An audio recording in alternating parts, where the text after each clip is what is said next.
지덕체로 채널을 보시고 도움이 되셨다면 구독과 좋아요 그리고 알림 설정까지 해주시면 감사하겠습니다. 일단은 책을 어떻게 쓰시게 되는지 그 배경이 궁금하거든요.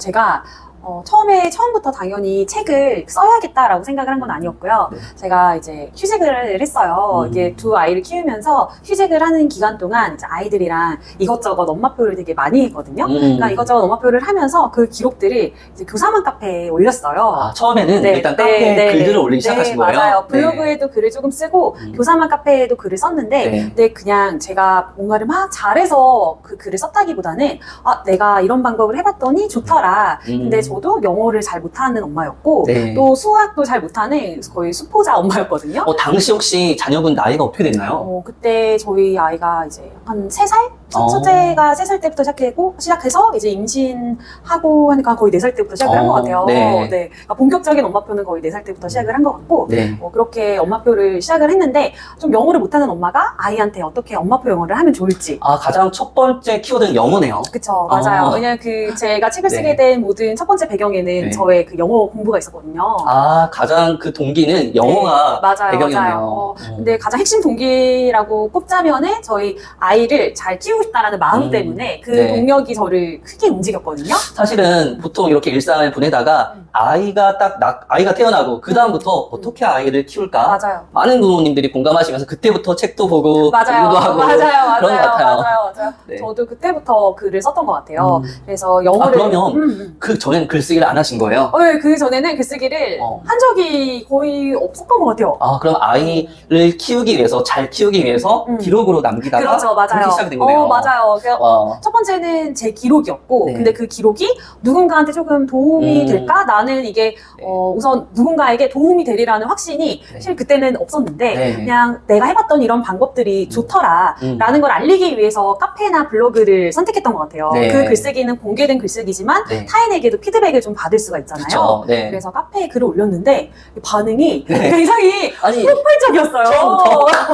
아니 무슨 노하우가 있었던 거 아닌가요? 그 노하우는 그냥 조금 글을 쓴 게 아니라 제가 한 번 글을 쓸 때 좀 목차를 짜는 것처럼 어떻게 아이에게 구조화시켜서 글을 올렸었어요. 그러니까 글을 자주 올리는 건 아니었는데 한 번 글을 올릴 때 양질의 글을 어떻게 아이에게 듣기 환경을 조성해야 되고 아이 DVD는 어떤 걸 골라야 되고 이런 것들을 시리즈로 이렇게 올렸었거든요. 단순히 그냥 일상에 대한 나열이 아니라 맞아요. 정말 방법론을 왜냐면 내가 이걸 해봤더니 좋은데 선생님들도 해봤으면 좋겠다는 마음이 들잖아요. 근데 해보려면은 제가 구체적으로 안내를 해드려야 되잖아요. 그래서 그 구체적인 안내 방법들을 되게 양질의 글로 발행을 했었어요. 그러니까 목차 구조화 해가지고 정보 전달을 정확하게 하는 거예요. 맞아요. 정보 전달의 글을 줬었는데 거기서 폭발이 된 거네요. 거기서 되게 카페에서 굉장히 인기가 많은 글이 돼서 인기 글이 되고 또 그 인기 글 멤버로 한 3년 정도 있다 보니까 글도 쌓이고 또 선생님들이 제 글을 기다려 주시더라고요. 다음 글 언제나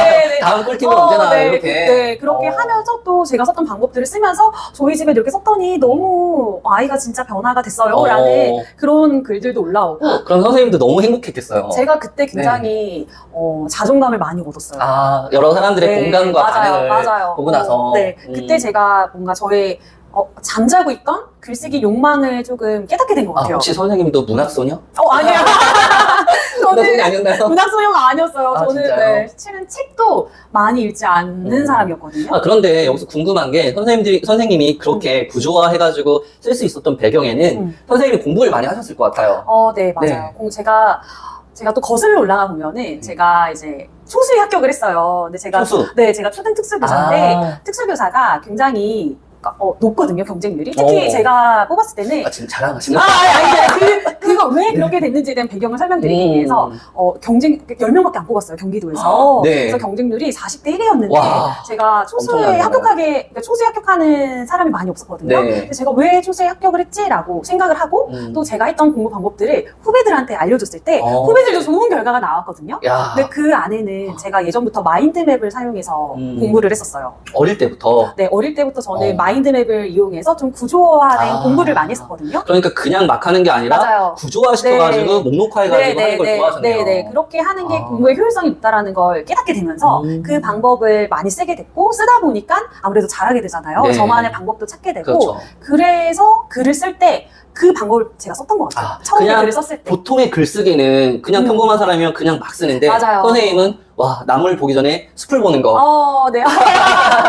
먼저 맞아요. 목차를 딱딱딱 잡고 맞아요. 여기에 이렇게 짜야겠다. 맞아요, 와, 맞아요. 대단한데요. 그 카페에서 글을 쓸 때도 그냥 생각나는 대로 막 이렇게 쓰는 게 아니라 네. 이거를 잘하기 위해서는 만약에 뭐 영어를 아이 영어 환경을 잘 조성하기 위해서는 네. 5가지 정도의 조건이 필요하니까 이 5가지를 잘 갈무리해서 알려드리자 와. 라고 이렇게 머릿속으로 생각하고 그게 어느 정도 구조화가 끝나면 쓰거든요. 아니 카페 글쓰기를 이렇게까지 맞아요. 저는 지금 맞아요. 아니, 그래서 인기글이 된 것 같아요. 다들 이렇게까지 글을 써주다니 라고 그러니까 정말 정성들. 네 맞아 정성글 정성글 정성 후기는 정말 이거 소중하잖아요. 맞아요. 또 제가 직접 해봤던 것들이고, 네. 근데 이렇게 하면서 제가 아이에게 너무 이제 시선이 머물러만 있었는데, 그 글쓰기를 통해서, 선생님 이거 책으로도 내주세요.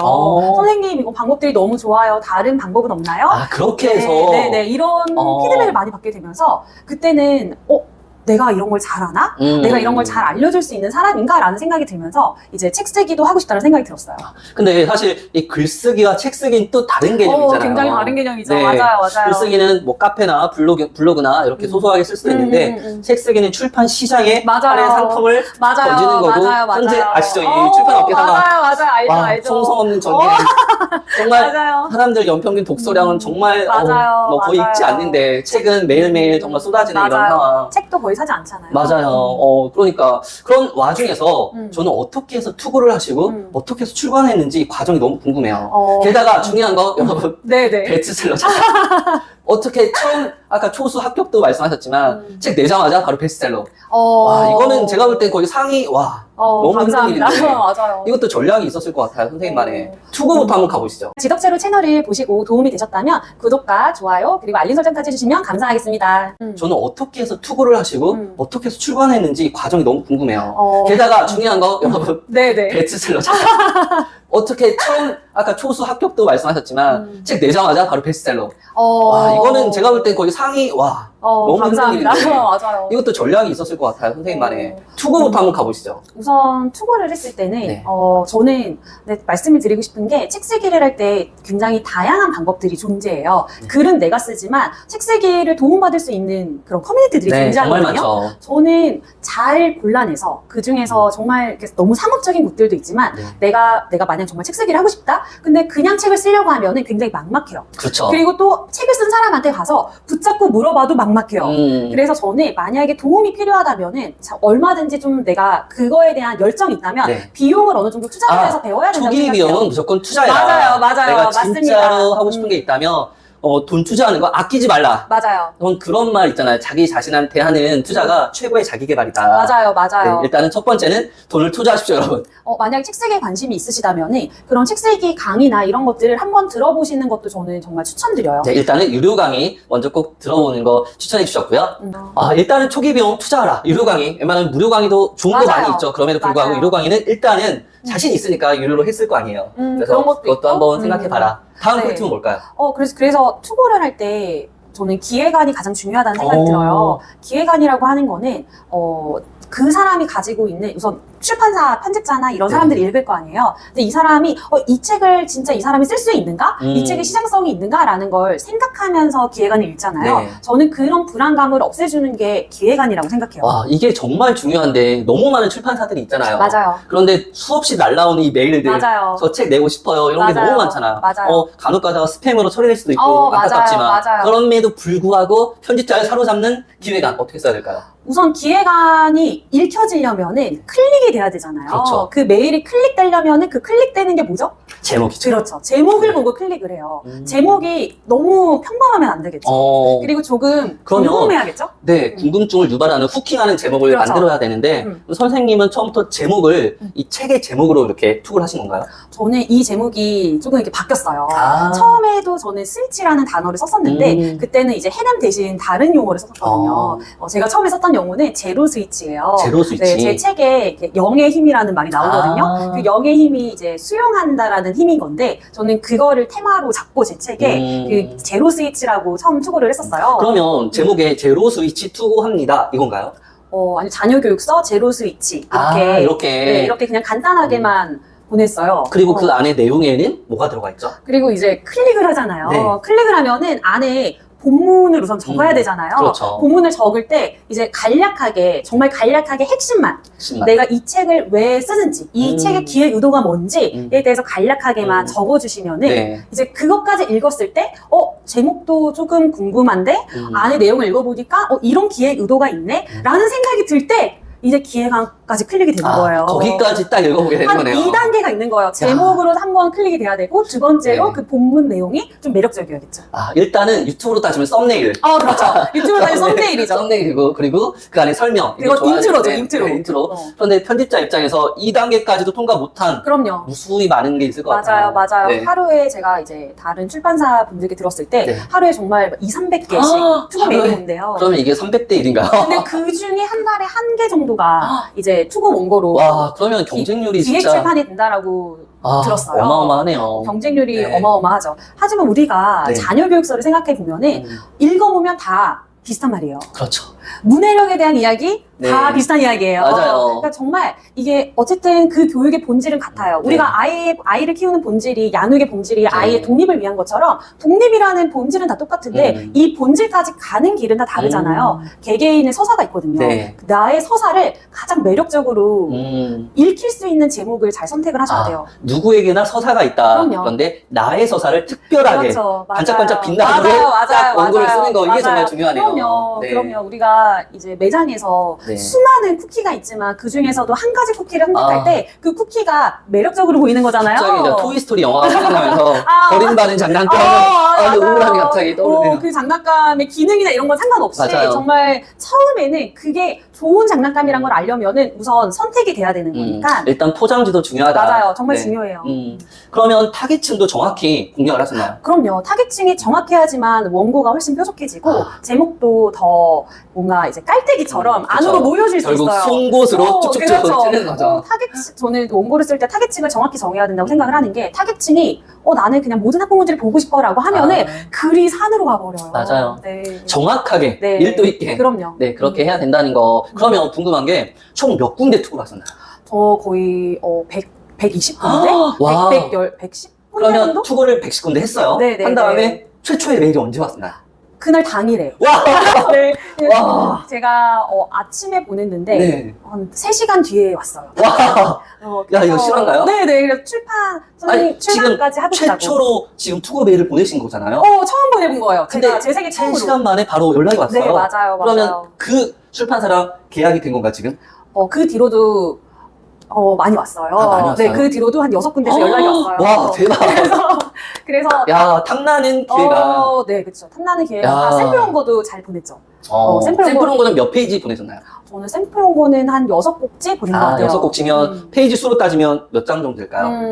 6곡 제가 2페이지에서 2페이지 반 정도를 적었으니까 한 20페이지? 20페이지에서 23페이지 사이인 것 같아요. 초보 작가가 그냥 최초로 기획안을 냈는데 6군데 연락을 받았다. 맞아요. 6군데 연락을 받고 미팅도 한 4군데 출판사랑 미팅을 했어요. 그런데 그 가운데서 지금 결국 계약을 맺은 출판사 그렇죠. 여기로 결정한 이유가 뭘까요? 근데 투고를 하기 전에 저는 유념을 하셨으면 하는 것들이 그냥 막 투고하는 것이 아니라 보시면은 우선 내 서재에도 내가 좋아하는 책들이 있잖아요. 그 책들을 보면은 밑에 출판사가 다 적혀 있어요. 출판사가 겹쳐요. 내가 좋아하는 종류의 책을 내는 출판사들이 있거든요. 향기가 비슷한 향기가 나는. 비슷한 향기가 나는 그런 출판사를 많이 추렸어요. 그리고 저는 엑셀에다가 출판사 목록들을 다 적어놨는데 그 옆에다가 그 출판사에게 나만의 별점 을 주고 또 내가 이 출판사에게 투고하고 싶은 이유도 제가 다 개개인별로 다 적어놨어요.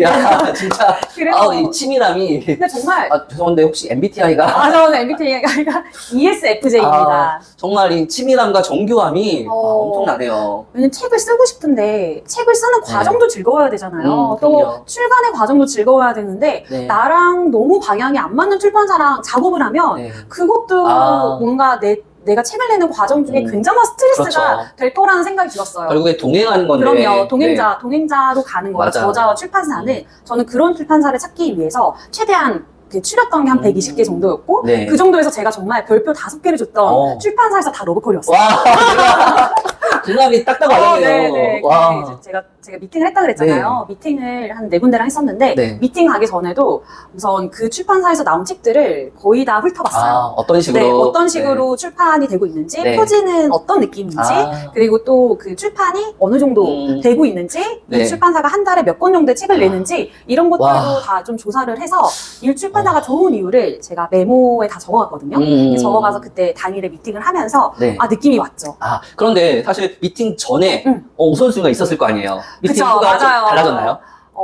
네, 우선순위, 아니, 근데 되게 신기한 게, 이게 출판사를 조사하다 보면은, 저의 느낌에 맞는, 이 출판사 나랑 되게 느낌이 맞을 것 같다. 내가 이 출판사 라인에 저자 이름으로 올라가면 멋질 것 같다라는 출판사가 있었거든요. 네. 만났는데, 너무 좋으셨어요. 와. 제가 생각했던 느낌에, 딱 그 느낌. 네, 그 분으로 오셨고, 너무 잘 됐네요. 네, 그래서 정말 제가 굉장히 즐겁게 네. 책을 쓰는 과정을 했어요. 책을 출간하기까지 집필 과정은 총 얼마나 걸리셨나요?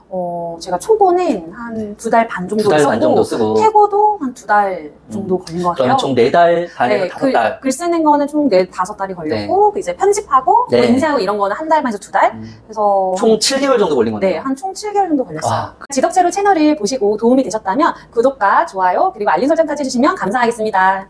자, 드디어 해냄 스위치를 켜면 혼자서도 잘하는 아이가 됩니다. 네. 책이 나왔어요. 네. 그런데 사실 이게 끝이 아니죠. 그럼요. 이제부터 맞아요. 저자가 그리고 출판사가 맞아요. 동시에 그리고 내가 아는 모든 지인이 열심히 맞아요. 띄워줘야 할 때가 왔습니다. 맞습니다. 아무도 알려주지 않는 마케팅의 비밀. 어떻게 베스트셀러가 되었나 한번 꿀팁 좀 풀어주시죠. 제가 생각했을 때 특별한 비법은 저자가 많이 띄워야 된다라는 것 같아요. 어떻게 띄워야 되나요? 저도 잘 몰랐어요. 네. 제가 출간 이후에 네. 이런 좀 홍보의 세계가 펼쳐질지는 저도 몰랐었는데. 이제는 정말 전쟁터죠. 네, 경쟁을 그렇더라고요. 본격적으로 해야 되는. 네, 그렇더라고요. 네. 책이 또 생각보다 정말 많이 안 사시더라고요. 그러니까요. 그래서 책을 한 권을 판다라는 것이 어떤 의미를 가지는지를 제가 굉장히 많이 느꼈는데 이 책의 홍보라고 하면은 네. 뭐 유튜브를 출연한다거나 뭐 강연을 한다거나 네. 이런 다양한 것들이 있잖아요. 근데 이거를 출판사가 해주기를 기다리면 안 돼요. 그냥 출판사가 해주겠지. 때가 되면 알아서 홍보를 해주겠지. 라고 생각하면은 저는 되게 늦춰진다라는 생각이 들어요. 출판사는 내 책 말고도 맞아요. 너무 많은 책들이 맞아요. 있기 때문에 맞아요. 또 우리가 흔히 연예 기획사 생각하면 될 것 같아요. 맞아요. 대형 연예인 한 명 있으면 그럼요. 그것으로 거기로도 다 집중하고. 그렇죠. 그런데 초보 작가이면 더더군다나 그럼요. 내가 발로 뛸 생각을 해라. 맞아요. 그러면 맞아요. 어떻게 발로 뛰셨는지 그 방법이 궁금해요. 저는 제가 할 수 있는 홍보 전략을 써서 드렸어요.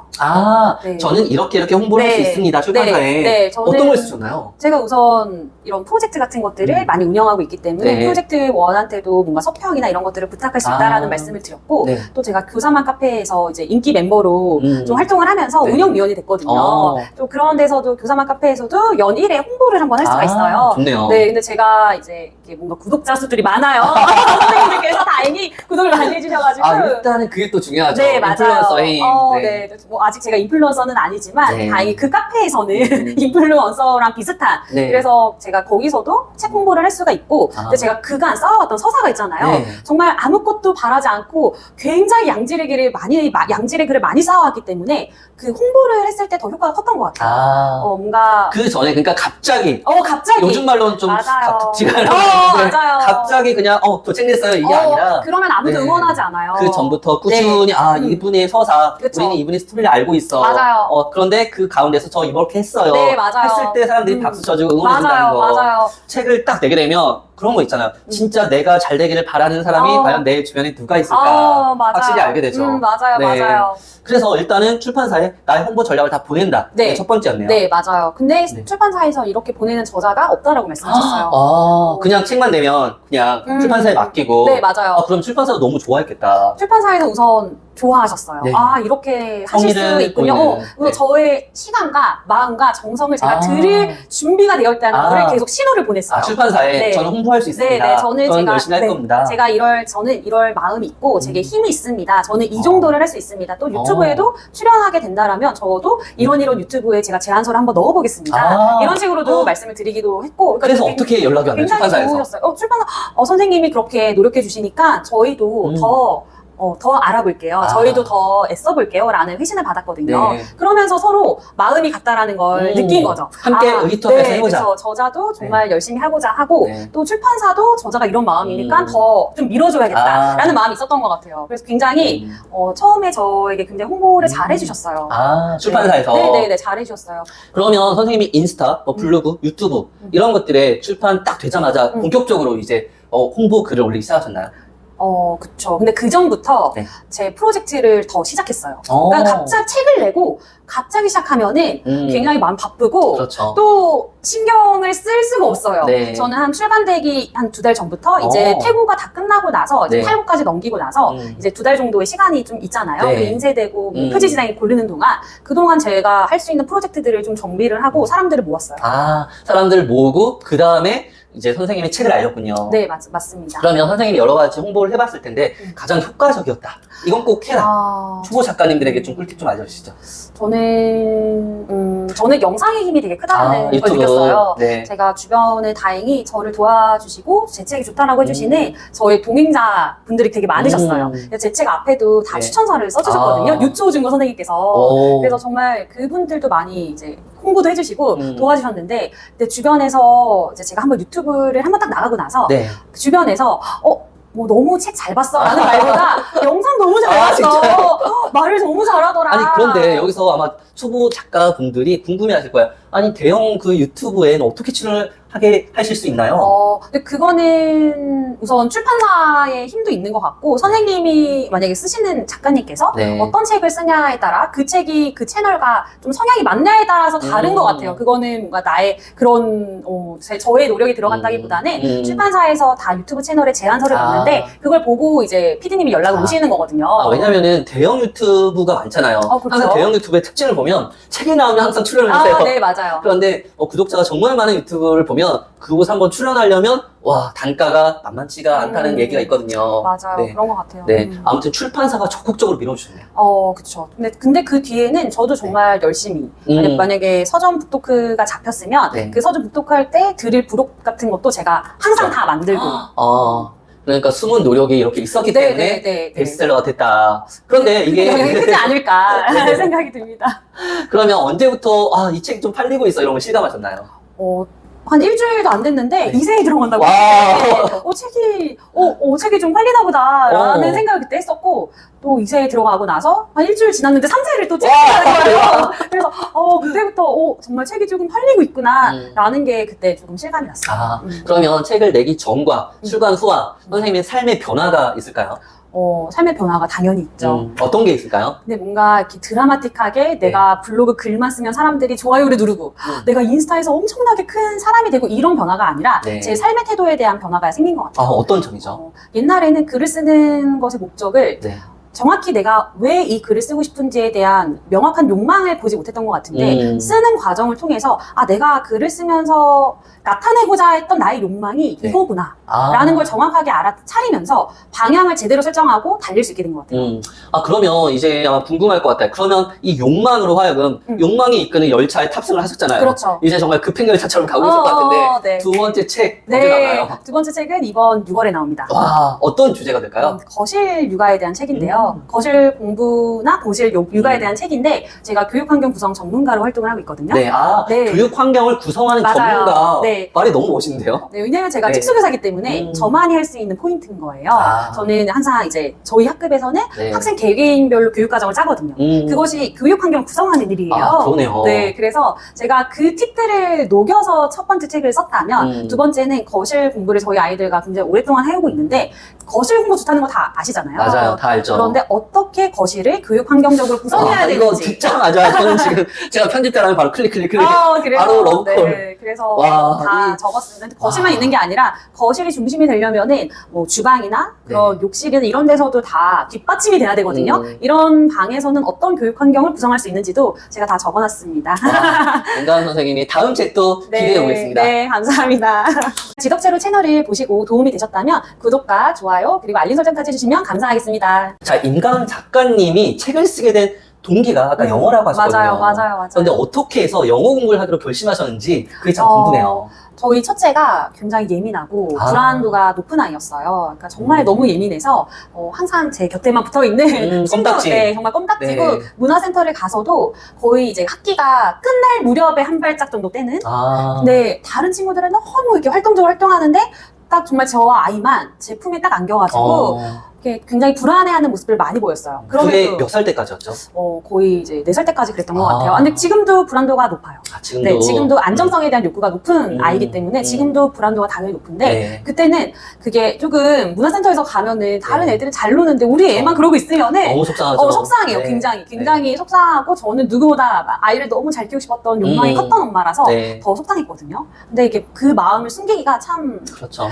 그게 참 또 어렵더라고요. 근데 아이가 그 노부영이라는 노래하는 영어 그림책을 문화센터 마지막에 선생님이 불러주셨는데 정말 갑자기 벌떡 일어나가지고 춤을 추는 거예요. 와, 그 불안도 높은 아이가. 정말 제가 그걸 보고 나 이거를 좀 알아서 얘한테 해줘야겠다 라는 생각이 들었어요. 너무 놀라면서 너무 행복했겠어요. 정말 얘가 여기서는 이렇게 흥미를 보이는구나. 다른 걸 해도 다 이것저것 시도를 해봐도 아이가 불안도가 자꾸만 높아지는데 이거를 해봐야겠다 해서 제가 그때부터 영어 공부를 3시간 시켰어요. 아니 근데 워킹맘이시잖아요. 그때는 이제 휴직을 했을 때였어요. 아이가 굉장히 어렸어가지고. 영어 공부의 시간은 언제 하셨나요? 아이 육퇴 후에 했죠. 아이가 다 재우고 한 9시쯤에 8시나 9시쯤에 자면은 그때부터 한 12시까지 정말 3시간씩 그때 영어 공부를 그러면 영어 공부는 원래 영어에 대한 좀 기초나 토익 뭐 이런 거 시험도 보시고 전혀 없었어요. 완전 백지 상태에서 정말 백지였어요. 제가 어느 정도였냐면 두와 더즈의 차이점도 잘 설명하지 못할 정도의 제가 정말 어떻게 수능을 쳤는지 물론 잘 치진 않았어요. 영어를 잘 몰랐어요. 영어를 잘 몰랐는데 정말 엄마 안에 우리 아이 잘 키우고 싶다는 동력이 굉장히 크잖아요. 모든 엄마들은 아이로부터 이게 다 시작이 됐네요. 맞아요. 아까 책도 마찬가지고 맞아요. 이것도 다 엄마가 되면서 맞아요. 아이를 보다 더 행복하게 키우고 싶은 그 동기부여에서 시작이 됐네요. 맞아요. 그래, 정말 영어 공부는 그러면 어떤 식으로 시작하셨는지도 궁금해요. 영어 공부를 처음에는 아이 영어 그림책을 이제 읽어줘야겠다라는 생각이 들어서 그 노부영 그림책을 우선 구입을 해서 제가 노래들을 거의 다 외웠어요. 일단은 거의 다 외우고 좀 툭 치면 나올 정도로 상황에 따라서 제가 계속 이렇게 노래를 불러줬거든요. 그러다 보니까 아이가 따라하는 거예요. 정말 아이가 그 영어 그림책 보고 제가 했던 말들을 막 그대로 따라하고 막 읽는 신용을 내는데 진짜 엄마표가 시작되네요. 전 제가 하는 게 엄마표인지도 몰랐어요. 근데 나중에 책을 보고 내가 하는 게 엄마표였구나라는 걸 알게 됐거든요. 영어 그림책을 보다 보니까 영어 그림책을 조금 더 잘 읽어주고 싶고 나도 아이한테 영어로 말을 좀 유창하게 걸어주고 싶어서 영어 공부를 그때부터 시작을 했죠. 여기서 좀 궁금증이 드는 게 보통 아이가 조금 영어에 대한 흥미가 있다. 영유를 생각할 것 같아요. 그쵸. 맞아요. 어떠신가요? 영유에 대한 생각은?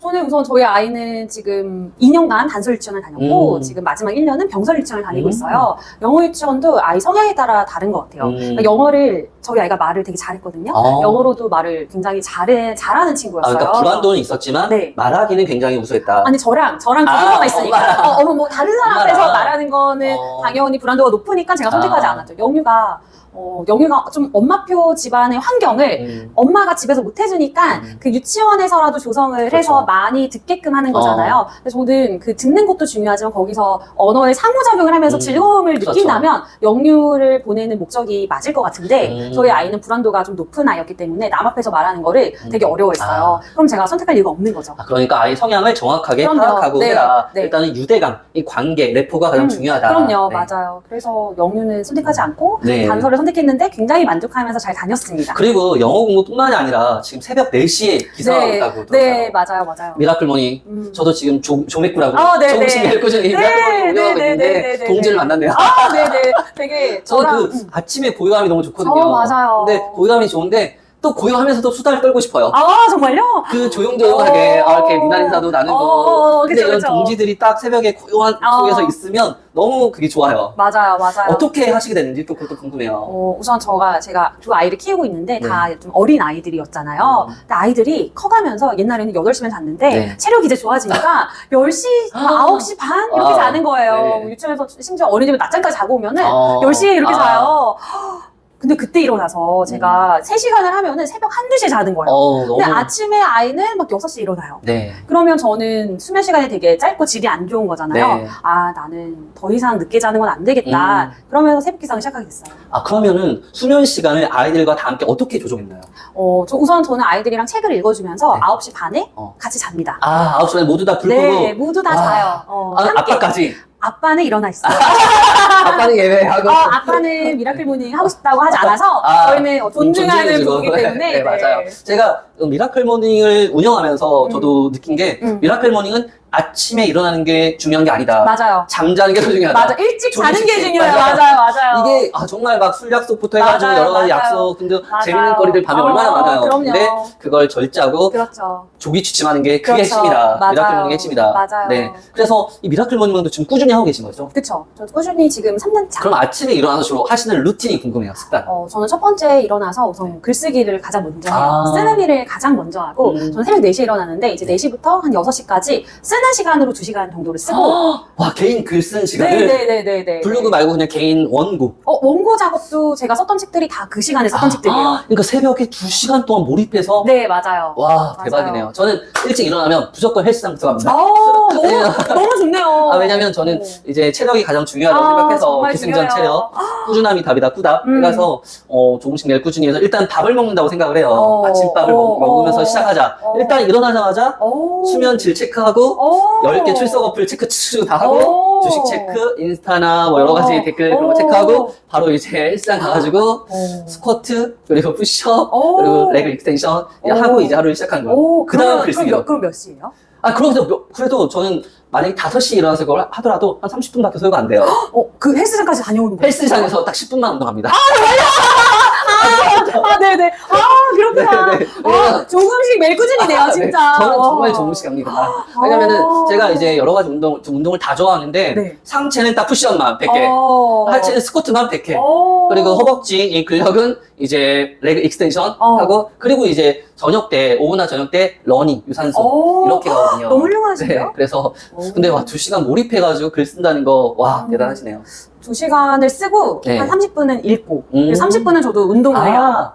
저랑 거의 비슷하네요. 저도 운동 갔다 와서 이제부터 글을 좀 쓰고 네. 유튜브 작업도 하고 네, 글도 쓰고 맞아요. 네, 일정 정리하고 하는데 거의 비슷한 삶을 살고 네, 계시네요. 맞아요. 그러면 이 또 프로젝트까지 진행한다고 들었어요. 그렇죠, 맞아요. 운영의 꿀팁 좀 알려주세요. 운영의 꿀팁은 첫 번째는 상대방한테 너무 많은 걸 바라지 않는다가 저는 가장 큰 꿀팁이라고 저도 생각해요. 항상 저도 운영하는 모임이 좀 여러 개다 보니까 네. 지금 조맥구 모임만 해도 한 5개 정도 운영하고 있는데 항상 많이 상대방에게 너무 많은 걸 기대하지도 말고 맞아요.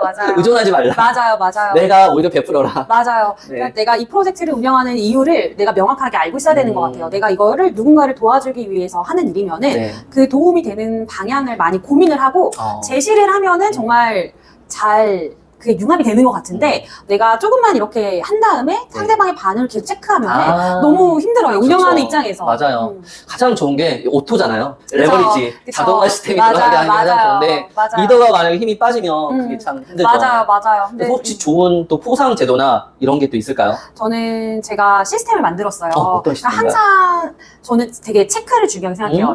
개별 점검, 자기 점검이 뭐 미라클 모닝이나 루틴에서 굉장히 중요하다 생각하기 때문에 네. 저는 엑셀에다가 자기 점검표를 만들었어요. 와, 저랑 거의 비슷하네요. 진짜요? 저는 구글 시트 해가지고. 맞아요. 구글 시트, 저도 구글 시트예요. 저는 저희 회원분이 스프레드. 맞아요 만들어주셔가지고 매일 이렇게 체크를 해가지고 오른쪽에 보면 합계 딱 나가지고 맞아요. 제가 지금 조맥구잖아요. 조금씩 네. 매일 꾸준히 그래서 한 달에 1월이면 1월에 조맥군 MVP MVP도 좋다. 조맥구가 열심히 되면 조맥꾼이 됩니다. 이렇게 해서 조매꾼. 네, 허술을 걸러내자. 저도 그래서 졸업생 제도를 만들었어요. 아, 너무 이제 좋다. 새벽 기상을 2달 연속 완주하시는 분들은 네. 이제 졸업생이 돼요. 졸업생이 돼서 이분들한테 어떤 베네핏을 드리면 좋을까라고 그렇죠. 생각했을 때 사람들이 다 전부 다 이 정도 하다 보면은 나도 리더가 한번 되고 싶거든요. 저는 그리고 리더가 되는 경험이 굉장히 개인의 성장을 그렇죠. 가장 이끌어준다 생각하기 때문에 네. 새벽 북클럽을 만들어서 돌아가면서 리더가 될 수 있는 기회를 드렸어요. 와, 그것도 너무 좋네요. 그래서 이제 한 분씩 다 리더를 해보고 있고 북토크 줌이나 이런 거는 제가 다 제공을 해드리고 줌 안에서 이제 그 안에서 우리 회원들을 그분이 직접 운영하시는 거죠. 이렇게 그 날의 북토크를. 너무 멋있다. 근데 한 번 그걸 해보셨을 때 네. 다들 말하셨어요. 이걸 해보니까 고민을 하게 된다. 미리 성찰하고 네. 대화하고 미리 좀 탐색해보고 질문하게 되고 맞아요. 어떻게 내가 해야 될까. 맞아요. 발표 준비하는 거랑 좀 비슷하죠. 맞아요. 비슷해요. 네. 또 근데 또 개인한테만 다 맡기면 부담스럽잖아요. 그래서 제가 어느 정도 가이드라인을 네. 드립니다. 그것도 꿀팁이네요. 네, 그것도 꿀팁이에요. 나중에 지금 이름이 뭐죠, 정확히? 지금 저는 반일미라고 반일미. 반드시 일어나는 미라클 모닝이랑 이 반일미와 이 조맥구의 콜라보. 그래가지고 네네네. 저는 지금 뭐 하고 있냐면 조맥구 분들에게 저는 운영해보면서 큰 프로젝트가 하나 있으면 좋겠다. 그래서 조맥구 분들과 지금 공동 저서 조맥구 챌린지 책 프로젝트를 하고 있거든요. 그러시구나. 네, 그래서 나중에 반일미와 조맥구와 콜라보를 네. 하면 너무 좋겠네요. 네, 네. 반일미 여러분들 응원합니다. 감사합니다. 지덕체로 채널을 보시고 도움이 되셨다면 구독과 좋아요 그리고 알림 설정까지 해주시면 감사하겠습니다. 자, 지금 초등학교 선생님이시죠? 네, 네, 그렇죠. 초등학교 선생님이 알려주는 입학 전에, 초등 입학 전 반드시 알아야 될 꿀팁. 오늘 제가 한번 여쭤보겠습니다. 자, 첫 번째 질문이에요. 아이가 읽긴 읽어요. 그런데 글씨 쓰는 게 서툴러요. 맞아요. 어떻게 해야 될까요? 생각보다 굉장히 많은 친구들이 글씨 쓰는 게 조금 서툴고 또 글씨 쓰는 거를 싫어해요. 근데 그때 아이한테 이렇게 우선 바르게 연필 잡는 법을 알려주는 것도 중요하지만 네. 저는 쓰기의 장벽을 조금 낮춰야 된다는 생각이 들어요. 제가 아이들한테 썼던 방법들 그리고 정말 쓰기 싫어하는 저희 학급 아이들한테 썼던 방법은 네. 이제 OH 필름이랑 또 네임펜을 준비해서 아이들이 좋아하는 또 친구들이 좋아하는 그림책 같은 걸 가정에서 보내달라고 했어요. 네. 아니면 도서관에 같이 가서 고르기도 하고요. 그럼 그 그림책을 가지고 그 그림책에 있는 이제 좀 글씨가 좀 커야 되는 거죠. 글씨가 조금 큰 걸로 이제 그림책을 준비해서 그 위에 OH 필름을 올리고 아이들이 네임펜으로 따라쓰기를 했거든요. 그대로? 네, 그대로 따라쓰기를 했어요. 그대로 따라쓰기를 했을 때 작품이 완성이 돼요. 나중에 딱 보면. 네, 딱 빼면은 자기가 생각했을 때 나 이거 잘 못 썼던 것 같은데 잘 못 따라 썼던 것 같은데 딱 이렇게 보면은 글씨가 되게 가지런하고 예쁘게 잘 적혀 있거든요. 네. 그걸 보면은 우선 쓰기에 대한 장벽이 조금 낮아져요. 와, 이거 꿀팁인데요. 정말 쓰기를 안 좋아하는 친구들한테 연필 바르게 잡아라 이렇게 쓰는 게 더 예쁜 글씨야라고 했을 때 쓰는 게 더 싫어지거든요. 우선 쓰기를 싫어하면은 그 쓰기에 대한 장벽을 조금 낮춰주는 방법을 쓰셔야 된다고 생각을 해요. 처음부터 크게 뭐 큰 기대감을 가지고 처음부터 잘 써라. 맞아요. 아니면 똑바로 써라. 네. 글씨 잘 써야 된다. 이렇게 맞아요. 하지 말고 맞아요. 정말 낮은 자세로. 그리고 쓰기가 조금 좋아지는 이렇게 쓰면은 내가 내 글씨가 좀 더 예뻐지네.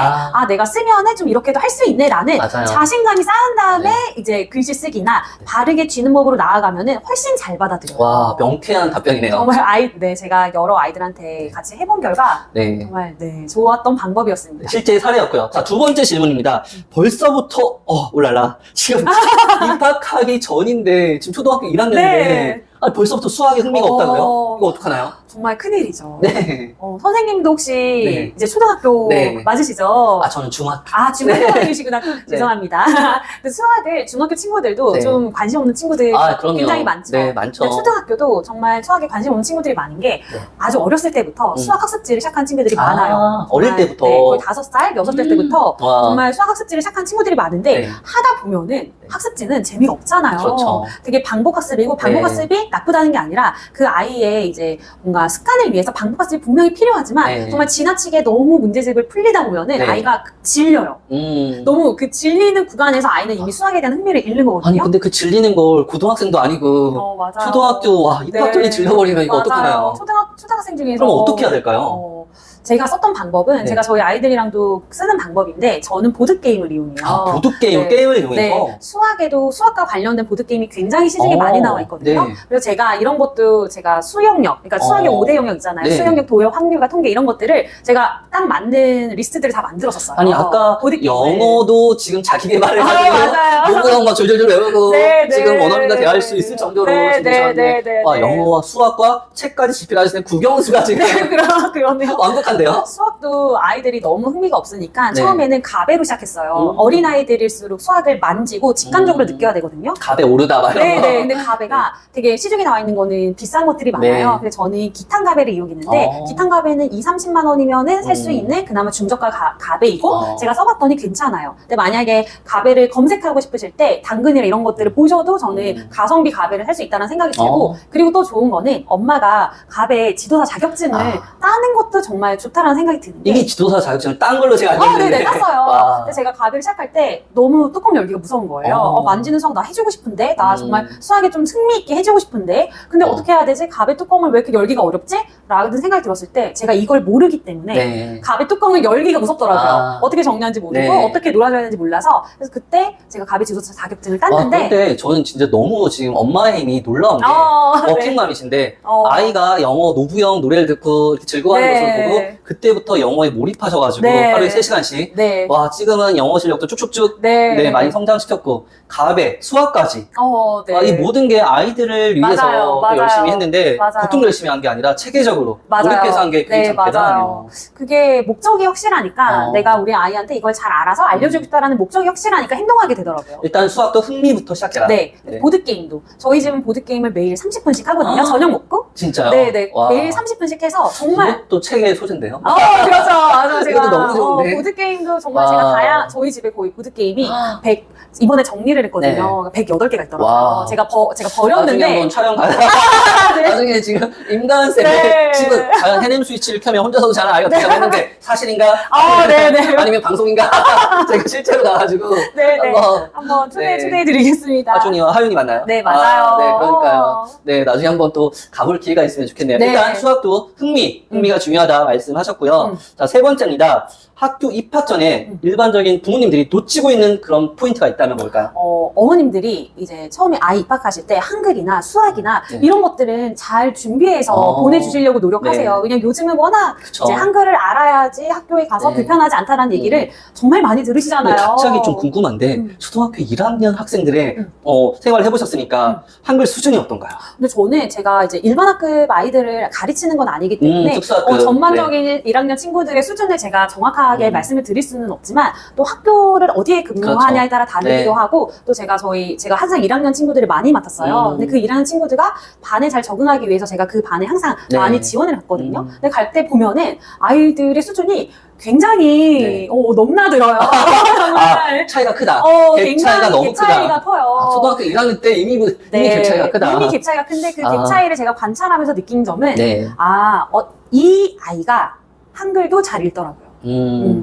야, 또 그런 점이 있네요. 그 아이는, 그 아이가 했던 거는 제가 지금 말하고자 하는 바와 일맥상통한데 그 아이는 우선 자기 자리가 잘 정돈되어 있고 또 뭐 자켓이나 이런 것들을 입고 벗고 할 때 혼자서 다 스스로 할 수가 있어요. 그러니까 뭐 한글이나 수학이나 이런 걸 신경 쓰는 것도 물론 좋지만, 그것도 좋지만 기본적인 자기 생활 태도, 자기 습관 이게 형성되어 있어야 된다. 혼자서도 잘 할 수 있는 거. 맞아요. 그리고 뭐 되게 친구들이 한글이나 뭐 수학을 잘 못한다고 해서 자신감이 막 떨어지거나 자존감이 막 낮아지거나 그러지 않아요. 정말 내가 일상생활에서 필요한 내가 지퍼를 올려야 되는데 이거를 잘 못 내릴 때 단추를 잠궈야 하는데 친구나 선생님한테만 부탁해야 될 때 그때 아이들이 정말 그때 내 자존감이 내려가요. 그러니까 가장 중요한 건 기본 생활 습관이네요. 정말 기본 생활 습관만 제대로 잘하고 가도 아이가 1학년 학교 생활을 충분히 원활하게 할 수 있어요. 마지막 네 번째 질문입니다. 지금 집에서는 말이 굉장히 많아요.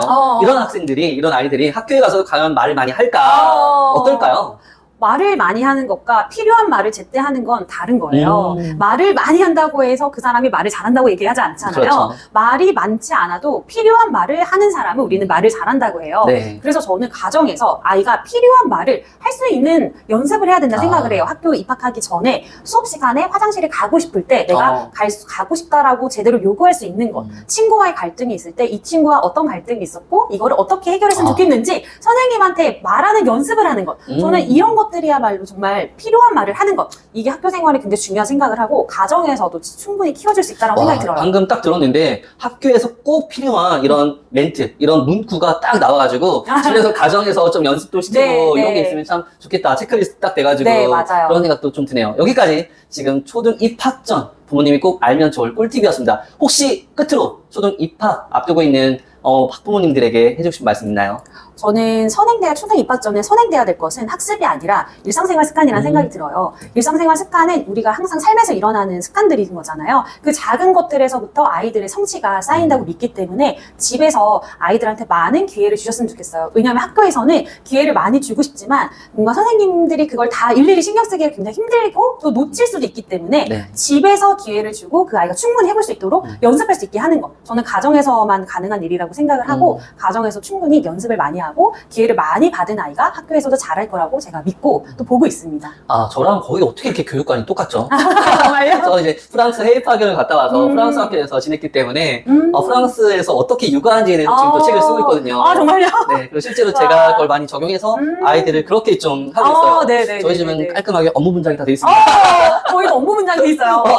어린 아이들이. 지금 공통점이 너무 많은데.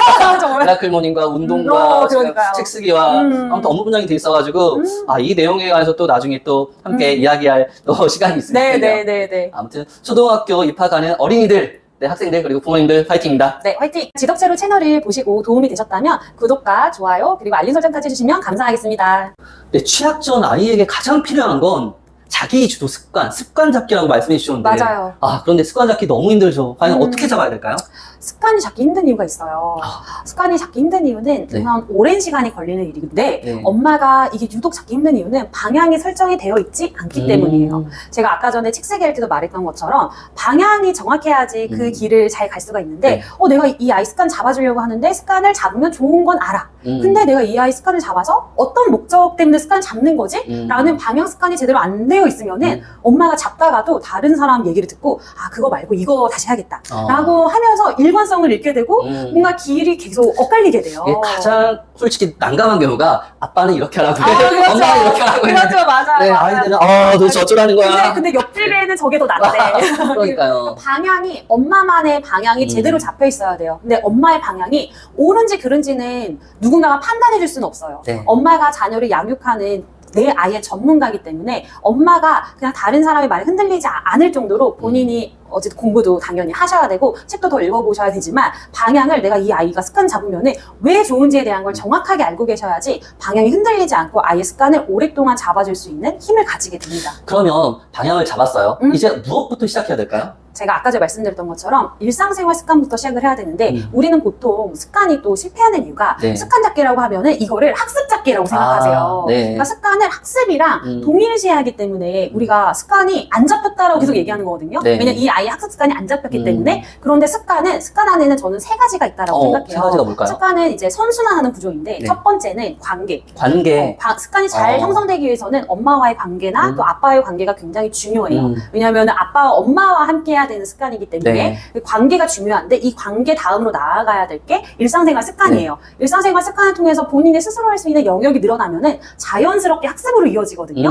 이 세 가지 선순환 구조가 있을 때 우리는 이 세 가지를 통틀어서 습관이라고 말을 할 수 있다고 저는 생각을 해요. 가장 1번은 관계부터 그렇죠. 유대감이 좋아야겠죠. 부모님과 그럼요. 관계가 좋고 학습으로 이어지고 나중에 이게 다 선순환이 돼가지고 기본 생활 습관이 딱 잡힌다는 거. 맞아요. 우리 생각해보면은 아이한테 뭐 분수에 덧셈 뺄셈을 하라고 하면은 그거까지 하는 데까지 시간이 너무 오래 걸리잖아요. 그렇죠. 그런데 너가 혼자서 스스로 뭐 양치를 하거나 세면을 하는 거는 오늘 당일에도 가능한 거잖아요. 그거는 아이에게 작은 성취가 될 수 있거든요. 내가 분수까지 가는 습관을 잡는 거는 너무 어려운데 이것도 역시 조맥구네요. 그렇죠, 맞아요. 조금씩 매일 꾸준히 제가 한 방에 크게 가려고 하지 말고 정말 저는 이 작은 성공의 힘이 쌓이면 이게 정말 폭발한다고 생각을 하거든요. 저는 조맥구랑 비슷한 용어를 제가 쓰는데 그 살구금핏이에요. 살살 꾸준히 긍정적으로 나에게 맞게. 그러네요. 다 비슷한 본질은 똑같아요. 네, 맞아요. 본질은 똑같아요. 맞네요. 근데 거기 보세요. 지금 포장지가 다르잖아요. 본질은 똑같은데 포장지가 다른 거예요. 그러면 하루 계획을 어떻게 세워야 될까요? 하루 계획을 저는 직관적이고 아이가 스스로 체크할 수 있어야 된다는 생각이 드는데 또 습관을 잡을 때 실패하는 이유가 엄마의 욕구로만 체크리스트가 다 이루어져 있어요. 뭔가 저희는 10가지 체크 투두리스트를 쓰는데 이제 손으로 살짝 넘기기만 하면은 아이가 스스로 체크할 수 있고 또 그 안을 구성하는 내용들을 아이와 함께 결정을 합니다. 근데 저는 이 황금 비율이라고 7대3이에요. 7은 아이가 엄마랑 같이 하고 싶은 거, 3은 엄마가 아이에게 바라는 거예요. 와. 처음의 습관은 이렇게 7대3으로 아이가 엄마랑 하고 싶은 것을 많이 함께 하면서 상호작용을 하면서 신뢰감과 래포를 쌓는 거예요. 와, 여기서부터 들어가네요. 네, 근데 이렇게 했을 때 첫 번째 관계가 성립이 됩니다. 관계가 성립이 되고 이게 관계가 성립이 되잖아요. 그럼 엄마가 3이었던 게 서서히 늘어나요. 야, 일단 관계부터 돈독하게, 네. 확실하게. 네. 야, 이게 너무 좋은데요? 아이가 교육을 하는 게 누가, 정말 어떤 교육 방법이 중요한 게 아니라 누가 교육하는지가 아이한테는 굉장히 중요해요. 그게 큰 영향을 주고요. 근데 그 누가는 엄마가 될 수 있잖아요. 그게 나의 든든한 서포터. 그럼요. 조력자라는 믿음이 그럼요. 있는 맞아요. 엄마, 아빠라는 거. 이게 가장 중요한 맞아요. 말씀이었고요. 그러면 과연 아이가 잘했을 때, 보상과 또는 아이가 안 했을 때, 이런 것도 있을 것 같아요. 채찍. 그럼요. 네, 당근과 채찍 어떻게 하나요? 이게 영유아 친구들의 경우에는 저희 아이들은 거의 4살 때부터 시작을 했거든요. 이 체크리스트를 4살 때부터 저와 함께 했었는데 저는 보상을 처음에는 외적 보상으로 갔어요. 왜냐하면 외적 보상을 안 하고 처음부터 내적 보상을 하기가 굉장히 힘들어요. 네, 맞아요. 저는 처음에 이 하루의 체크리스트를 잘 끝내면은 하루에 100원씩 줬어요. 하루 100원? 네, 일단 100원. 너가 하루를 열심히 살았기 때문에 받는 주급. 와우. 주급이 아니고 1급이죠. 네. 그래서 저는 100원 달력을 이렇게 딱 만들어서 아이가 이렇게 오늘 만약에 하루 체크리스트 다 있으면은 그 날짜에 동그라미를 쳤어요. 그럼 그걸 보고 제가 100원을 줬단 말이에요. 그럼 100원의 행방은 어떻게 될까요? 아이가 모으는 거죠. 그 100원을. 그 용돈통에 있거든요. 용돈통에. 아이가 용돈통이 있어서 거기 안에 100원을 모았어요. 근데 이 100원을 어느 정도 모으다 보면은 이제 쌓이잖아요, 돈이. 역시 조맥구네요. 그렇죠. 돈이 쌓이잖아요. 쌓입니다. 이때가 내적 보상이 될 수가 있어요. 내가 친구한테 선물하고 싶은 거, 내가 평상시에 읽고 싶었던 거, 아니면 내가 평상시에 먹고 싶었는데 엄마가 안 사줬던 젤리, 이거를 살게 했어요. 아이가 아이 용돈으로 직접 들고 가서 아이는 이걸 했더니 나한테 좋은 일이 생기네 라는 게 연관이 되면서 더 열심히 하게 됐어요. 와, 이것도 저랑 너무 비슷한데요. 정말요? 제가 지금 하고 있는 저희 가정에서 생산자 프로젝트를 하고 있거든요. 체크리스트 다 해가지고 확실하게 하거든요. 이것도 나중에 같이 함께 이야기할. 어떤 보상을 주세요, 그러면? 저도 역시 깔끔하게 저는 인터넷 시간과 그리고 이제 저는 이제 인스타, 블로그, 유튜브 이걸 다 하게 해요. 아이들. 왜냐면 제가 생각하는 미래 인재는 생산자가 되고 크리에이터가 되어야 된다고 생각을 해가지고 아이들이 이제 독서 한 거 블로그에 쓰고 어릴 때부터. 너무 좋은 방법이네요. 네, 그리고 유튜브도 어릴 때부터 해가지고 채널 이렇게 키우고 매일매일 조금씩 매일 꾸준히 대신 이걸로 막 너무 많은 시간을 허비하지 말라. 대신 꾸준히만 해라. 아빠는 그거면 된다. 네, 인스타도 저희는 또 가족 루틴이 매주 한 번씩 가족끼리 동반으로 가족 마라톤을 해요. 진짜 너무 좋네요. 가족 마라톤 하고 이제 뭐 식사 맛있게 하고 마라톤 대회 이제 곧 3일절인데 3일절 마라톤 대회도 같이 나가고 작년에는 운 좋게도 전국대회 마라톤 대회도 아들과 딸과 손잡고 입상까지 하는. 네, 왜냐면 멋지다. 제가 가장 강조하는 게 지덕체로. 지덕체로. 건강한 신체와 건강한 마음이 좋아하기 때문에 하는데 일단은 저는 이제 인스타 한 해에 뭐 얼마, 블로그 얼마, 유튜브 얼마 이것도 있고요. 그리고 기본적으로 인터넷 사용할 수 있는 시간도 각각에 딱딱 있어가지고. 그럼 블로그나 뭐 인스타, 유튜브를 제외한 인터넷 시간이네요. 정말 개인이 원하는 그런. 그것도 다 이 시간 안에 해야 돼요. 정말요? 빡빡하다. 하지만 본인이 원해가지고 본인이 한 만큼 벌어가는 거기 때문에 이게 아이들도 만족해하고 아이가 얼마 전에 이러는 거예요. 아이가 내가 맘만 먹으면 일주일에 얼마도 벌 수 있어. 네. 그래서 나중에는 이제 연봉 협상까지 좀 그렇게 해볼까 생각하고 있거든요. 저는 이게 되게 정말 필요한 이야기라고 생각을 하는 게 저도 나중에 미래에는 생산자가 그러니까 본인의 서사를 잘 쓸 수 있는 사람이 나중에는 영상을 다루는 사람과 다루지 못하는 사람도 나뉜다고 하더라고요. 맞아요. 저는 이게 굉장히 중요하다고 생각을 하는데 엄마들이 아이가 유튜브 한다 그러면 뭐 그런 거에 유튜버 진짜 그런 거는 뭐 그거는 엄마가 생산자가 되어보지 않았기 때문에 그렇게 말씀하시는 거라 생각이 들어요. 오히려 정말 만들 수 있는 기회를 주는 게 중요하다는 생각이 들어요. 그래서 저도 이것에 막 많은 시간을 쏟아붓거나 이런 게 아니라 꾸준히 자기가 할 수 있는 걸 기록해라. 삶을 기록하는 건 최고의 자기 개발이다. 이런 말 있잖아요. 근데 글로 기록도 하는데 영상으로도 기록해라. 맞아. 그리고 남겨라. 요즘에는 그러니까 QR코드 해가지고 이력서 볼 때도 회사에서도 자기가 한 제 유튜브 영상입니다 해가지고 QR만 딱 보내고 인스타입니다 하면 그 사람의 이력을 다 볼 수가 있잖아요. 그래서 너의 소중했던 아름다웠던 날이니까 비공개로 해도 되고 공개로 해도 되고 일부 공개로 해도 되고 그러니까 기록해라 이렇게 좀 하고 있고요. 그리고 언젠가 그 졸업생을 만났는데 결혼식장에서 그 학생이 공부를 굉장히 잘하는 전교 2등하는 친구였는데 이런 말 하더라고요. 선생님 제가 보니까요 옛날에 제가 학창시절 때 엄마 아빠나 선생님이 하지 말라고 한 것만 했으면 제가 성공했어요. 그때 당시에 유튜브 뭐 영상 이런 거 전부 다 하지 말라고 했는데 지금 그걸 너무 잘했던 아이들이 잘 돼 있다는 거예요. 그렇구나. 그래서 미래는 아무도 예측하지 못하고 맞아요. 네, 좋아하고 원하는 것을 꾸준히 기록하는 건 중요하다. 그게 포트폴리오가 된다는 생각이 들어요. 네, 맞아. 얼마 전에 제가 또 대학원생을 만났는데 카이스트 대학원 면접을 보러 갔는데 거기 원서에다가 본인의 과학으로만 일관성을 보여주는 유튜브 채널 QR 딱 넣어줬는데 그게 큰 도움이 됐다고 하더라고요. 맞아요. 네, 그래서 어떤 거든 요즘은 또 숫자가 숫자의 힘이 크잖아요. 맞아요. 책을 출간할 때도 사실은 출판사에서 보는 게 이 사람이 얼마나 판매할 수 있는 영향력이 있나. 맞아요. 그래서 유튜버들이 많잖아요. 유튜브 하세요? 구독자가 얼마나. 맞아요. 네, 그래서 그런 것도 있지만 그냥 아이들 자녀를 위해서는 꾸준히 뭐 글로 기록하건 그냥 어떤 걸로든 기록하건 기록으로 남겨두면 소중한 자산이 되고 추억이 되니까 기록은 기억을 지배한다. 뭐 기록은 기억을 추억하게 한다. 뭐 이런 말도 있듯이 기록하게 하는 걸 좀 연습시키고 있어요. 아무튼 선생님과 이런 공통점이 너무 많아가지고 같이 콜라보해가지고 재밌는 자녀 프랑스 육아 볼까? 네. 합쳐가지고 하면 너무 또 재밌을 것 같네요. 자, 아무튼 여기까지 꿀팁들이었습니다. 네. 지덕체로 채널을 보시고 도움이 되셨다면 구독과 좋아요 그리고 알림 설정까지 해주시면 감사하겠습니다. 가장 뜨거운 감자가 문해력이거든요. 맞아요. 초등 문해력. 그런데 부모님들이 고민을 많이 하세요. 과연 주변에도 학원이 굉장히 많잖아요. 독서 논술 학원, 스피치 학원. 맞아요. 문해력 어떻게 해야 되나? 학원을 반드시 보내야 되나? 어떻게 생각하시나요? 저는 우선 영유아 때부터 문해력을 충분히 키워줄 수 있다라고 생각이 들고 문해력이라는 게 아까 전에 말씀드렸던 것처럼 개인의 기록이 쌓여야 되는 거잖아요. 그냥 어느 순간 아이가 갑자기 읽고 쓰기를 잘하게 될 수가 없어요. 읽고 쓰는 것에는 시간이 걸리는데 어떻게 그 시간을 들이게 하느냐가 되게 중요하다는 생각이 들거든요. 저는 제가 영유아 때부터 아이들과 했던 것은 아이들을 한세권에 살게 했어요. 한세권이 뭔지 아세요? 몰라요.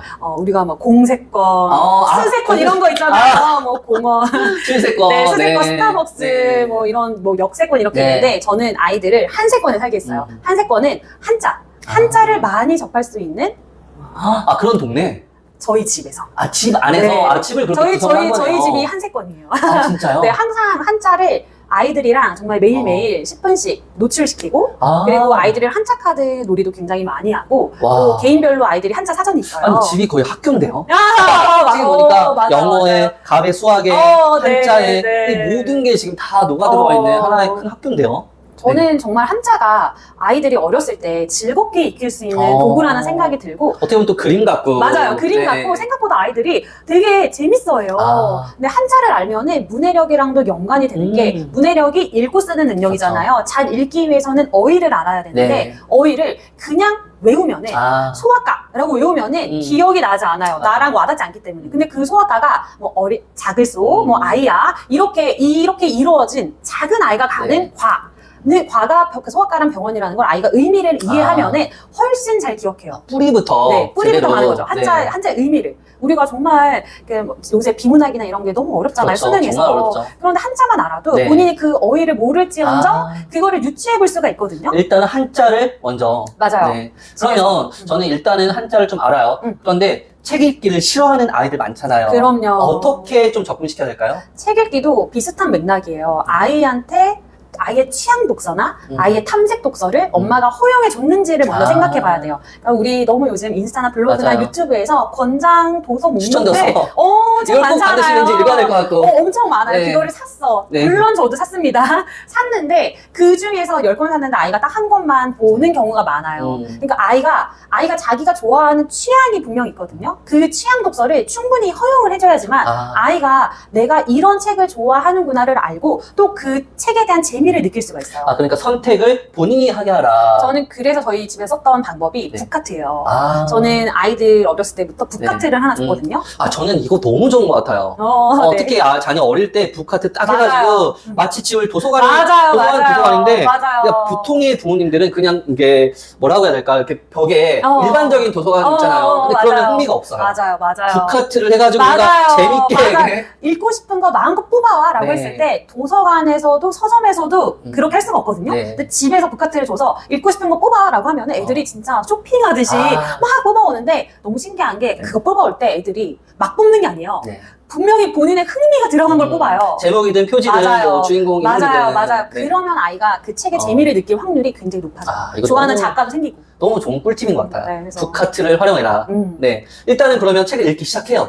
그럼 여기서, 이제 쓰기로 넘어가야죠. 그렇죠. 관문이 있죠. 어떻게 해야 될까요? 쓰기를 제가 처음에 했을 때 저희 집에서는 마음일기를 썼거든요. 아이가 4살 때부터 마음일기를 시작했어요. 네. 마음일기라고 하는 건 제가 만든 그 하나의 용어인데 아까 습관을 잡을 때 첫 번째 관계가 중요하다고 했잖아요. 네. 근데 읽고 쓰는 거는 결국 내 마음을 표현하는 일이에요. 네. 특히 쓰기는. 네. 읽는 것은 누군가의 이제 지식을 잘 받아들이거나 이런 뭔가 그리고 문해력은 그 지식을 나의 경험이나 나의 생각과 결합해서 읽기가 됐을 때 진정한 읽기잖아요. 네. 쓰기도 내 마음을 잘 표현하는 일이에요. 그렇다면 어린아이들이 내 마음을 잘 표현하게 하려면은 어떻게 해야 될까를 제가 고민했거든요. 네. 그때 아이들이랑 매일 저녁마다 마음일기를 그렸어요.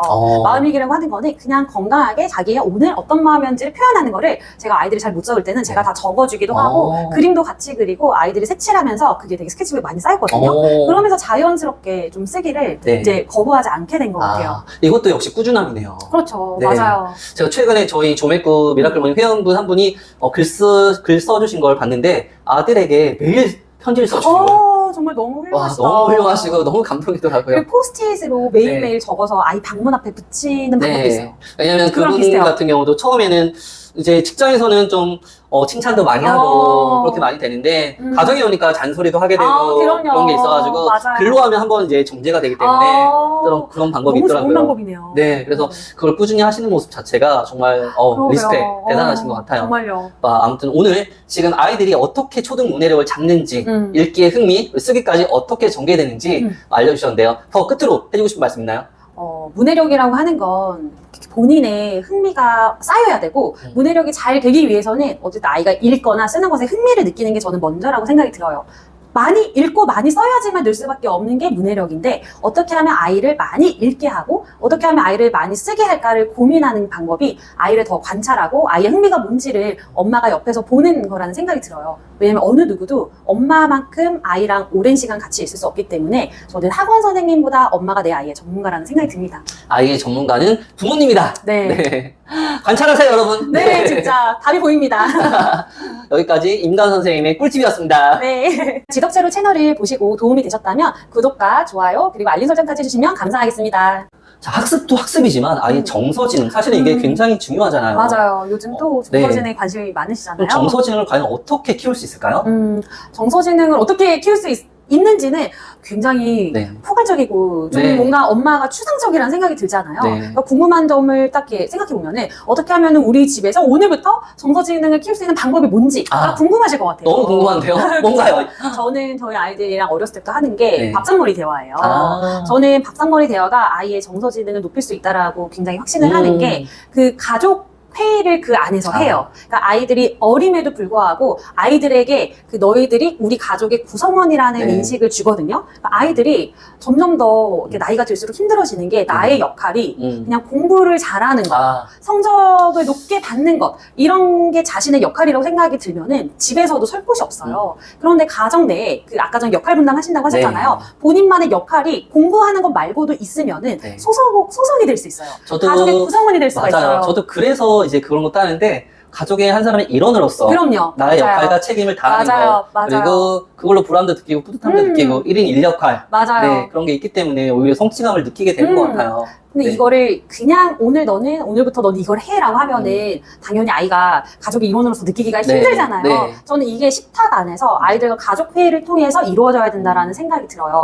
제가 어릴 때부터 아이들과 가족 회의를 했는데 주변에서는 아이가 4살밖에 안 됐는데 거기서 어떻게 참여를 하나요? 라고 물어보시는데 그러니까요. 4살도 할 수 있어요. 정말 4살도 경청하는 역할부터 시작해서 본인의 의견을 4살쯤이면 말을 하거든요. 그게 유창한 말이 아니더라도 자기도 숟가락 놓는 걸 할 수 있다라는 말 정도는 할 수 있기 때문에 가족 회의가 일상이 되면은 뭔가 엄마의 고민, 아빠의 고민, 아이의 고민들이 가족 식탁 안에 모여요. 그러면서 자연스럽게 이야기가 나오면서 아이의 현재 고민, 아이의 현재 흥미 이런 것들도 알 수가 있게 되거든요. 저는 이게 일단 식사 시간에 대한 걸 프랑스 해외 파견을 갔을 때 딱 하고 생각하게 되는데 왜냐하면 한국 같은 경우는 급식 시간 있잖아요. 그쵸.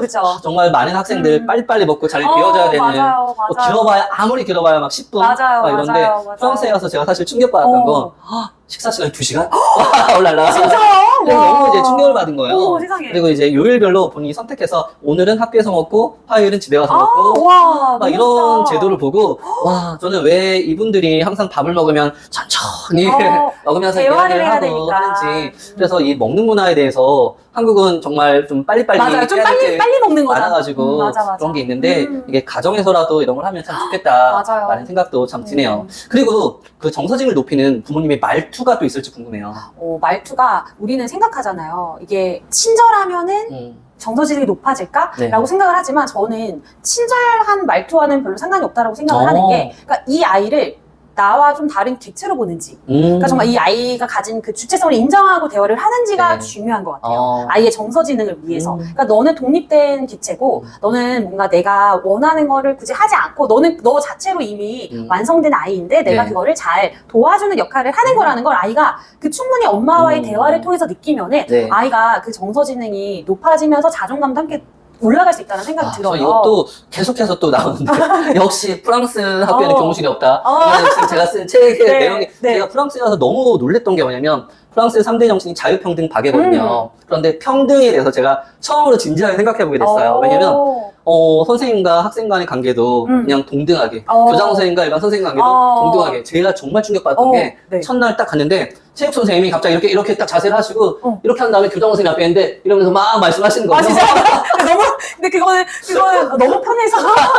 아니 그래서 그러니까 누군가에게 뭐 잘 보이고 뭐 윗사람에게 이렇게 수직적인 구도가 아니라 그냥 하나의 인격체 대 인격체, 인간 대 인간 모두가 이제 그런 시선으로 바라보는 다양한 면을 봤거든요. 더 충격적인 거 하나만 알려드리면 네. 고등학교 제 집 앞에 있는 학교 이름이 마리퀴리 고등학교였는데 학교 이름도 너무 깜짝 놀랐어요. 앞에 있는 학교가 마리퀴리 고등학교, 옆에 페스탈로치 고등학교, 옆에는 또 갈릴레오 고등학교 학교 이름이 다 그런 거예요. 근데 여기서 이제 또 충격받았던 게 고등학생이 교문 밖에서 선생님과 맞담배를 피더라. 상상도 못할 일이었죠. 그러게요. 그런데 정말. 그냥 동등한 인격체 대 인격체. 이게 뭔가 동등한 인격체인데 네, 뭔가 좀 많이 다네요. 정말. 네, 학교 안에서는 하면 안 되는데 학교 안에서는 밖에서는 네, 그 허용이 되더라고요. 그래서 참 여러 가지를 규칙이 좋네요. 학교 안에서는 안 된다는. 네, 그래서 참 여러 가지를 많이 느꼈던 건데 일단 아까 인간쌤이 말씀해 주신 것처럼 아이를 하나의 인격체로 맞아요. 존중하는 마음이 가장 크다. 정말 이게 참 중요한 것 같아요. 큰 것 같아요. 아이가 어리다고 엄마가 대신 다 결정을 네. 해주거나 네. 기회를 주지 않으면은 저는 그거야말로 엄마가 가장 가져야 될 말투라는 생각이 들어요. 그러면 화를 내는 경우는 어떨까요? 화도 당연히 나죠. 화도 그러니까요. 저도 당연히 화가 나죠. 그런데 화를 내지 않는 걸 우리는 선택할 수 있잖아요. 화는 감정이지만 그 화를 표현하는 거는 나의 선택이잖아요. 네. 그래서 저는 제가 화를 내는 걸 여러 번 선택을 했을 때 제가 그 선택에 대한 책임을 지는 게 너무 힘들더라고요. 저는 아이한테 화를 내고 제가 냈다라는 그 선택에 대한 책임이 너무 무거웠어요. 그래서 저는 화를 내기 전에 항상 제가 그 화를 내고 나서 지었었던 무게, 책임의 무게, 그걸 수습할 때 더 걸리는 그 시간들을 떠올리면서 화를 네. 좀 삼키는 편이거든요. 근데 아이한테도 똑같이 대해요. 아이가 화를 내기도 하잖아요. 네. 그때마다 당연히 화가 나는 감정이 날 수는 있어. 그런데 그걸 상대방한테 그렇게 표현하는 거는 너가 선택한 거야. 라고 얘기를 항상 말을 해줘요. 와. 그리고 다른 방식으로 풀 수 있는 방법들을 제안해줘요. 화내지 않고 다른 방법으로. 왜냐면 화를 내지 마. 그게 선택이야. 라고 하면은 어떻게 보면 아이한테 그게 조금 폭력일 수도 있는 게 네. 나한테 다른 대안을 아무것도 주지 않고 그렇죠. 그냥 선택이라고만 네. 하면은 나 어떻게 해야 되지? 라고 생각한단 말이에요. 네. 그래서 저는 그때 아이한테 너가 가장 편한 장소에 가서 좀 마음을 진정해도 되고 너가 좋아하는 인형을 안고 있어도 되고 아니면 엄마나 아빠한테 안아달라고 말을 해도 돼. 라는 선택지들을 줘요. 그럼 아이가 화를 낼 때 너가 그거는 선택하는 거야. 근데 다른 대안들이 있어. 해결할 방법이 있는데 어떤 거를 쓰고 네. 싶어? 라고 물어보면 아이가 골라요. 그러면서 자기한테 맞는 화가 삭혀지는 방법을 아이가 이제 스스로 터득하고 있거든요. 이게 가장 삶에서 또 중요한 부분인 것 같아요. 맞아요. 갈등 관계에 있거나 스트레스가 너무 쌓였을 때 내가 어떤 행동으로 이걸 풀 수 있나. 그렇죠, 맞아요. 네, 이걸 아는 사람은 슬기롭게 이걸 또 빠져나가는데 맞아요. 그렇지 못하면 점점 더 괴로움 쌓여가고 맞아요. 고통으로 다가오고 맞아요. 어릴 때부터 이걸 선택함으로써 알게 되면 이게 참 좋은 것 같고요. 그리고 마지막 질문입니다. 네. 예체능